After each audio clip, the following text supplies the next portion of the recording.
আসসালামু আলাইকুম রাহমাতুল্লাহ। আজকে লাম্পি নিয়ে কিছু গুরুত্বপূর্ণ কথা বলবো। আশা করি ভিডিওটি যদি আপনারা শেষ পর্যন্ত দেখেন অথবা কোনো খামারি ভাইদের যদি শেয়ার করে দেন, আশা করি লাভবান হবেন।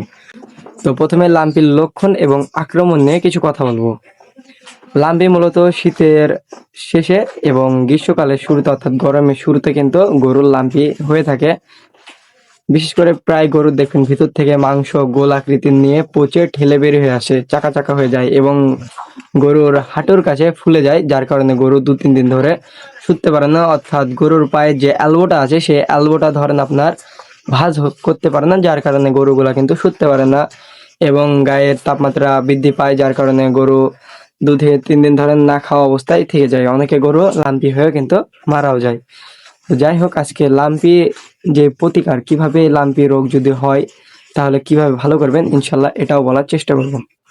মূলত লাম্পির যে ভ্যাকসিন আছে, আপনি যদি আপনার গরুকে এই লাম্পির ভ্যাকসিনটা যদি করে দেন, অর্থাৎ শীতের শেষে অর্থাৎ গ্রীষ্মের শুরুতে অর্থাৎ গরমের শুরুতে যদি আপনি আপনার প্রতিটি গরুকে যদি লাম্পির ভ্যাকসিন করে দেন, তাহলে কি হবে, আপনাদের ওই গরুগুলার আর লাম্পি রোগে আক্রান্ত হবে না।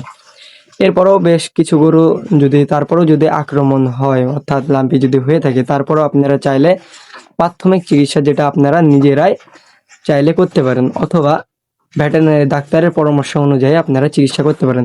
তো নিজেরাই যে প্রাথমিক চিকিৎসাটার কথা বলছি, যে নিজেরা যে প্রাথমিক চিকিৎসাটা করবেন সেটা হলো সামান্য পরিমাণ মতন আপনার নারিকেল তেল, হলুদ, নিম পাতা, এগুলো আপনি চাইলে মিক্স করে বেটে মিক্স করে ওই ক্ষত স্থানে লাগাতে পারেন। এইগুলো যদি আপনারা ক্ষত স্থানে লাগান তাহলে কি হবে, যে ব্যাকটেরিয়া অর্থাৎ যে জীবাণুগুলো আপনার গরুর গায়ে যে চাকা চাকা হয়ে যেখানে মাংস পচে বেরিয়ে আসছে, ওখানে কিন্তু প্রচন্ড পরিমাণে ব্যাকটেরিয়া থাকে। ওই স্থানে আপনি যদি লাগান, ওই জায়গাটা আপনার ক্ষতটা কিন্তু সেরে যাবে। এবং এই লাম্পি হওয়ার কারণে দেখবেন ষাঁড় গরু বলেন বা গাভী গরু, এগুলো যখন আপনারা বিক্রিও করতে যান তখন কিন্তু এই লাম্পির কারণে কিন্তু ওই গরুগুলার কিন্তু দাম সঠিক যে দামটা পাবেন আশা করতেন, ওই দামটা কিন্তু পান না। ব্যাপারীরা যারা কিনতে আসে তারা কিন্তু লাম্পি রোগে আক্রান্ত হওয়া গরুগুলা কিন্তু সঠিক দামে নিতে চায় না, তারা মাংস কাটা হিসেবে নেয়, অনেক কম দামে নেয়, যার কারণে আপনাদের ধরেন গরুগুলা বেচে আপনারা লাভবান হওয়ার ক্ষেত্রে আপনারা ক্ষতিগ্রস্ত বেশি হন।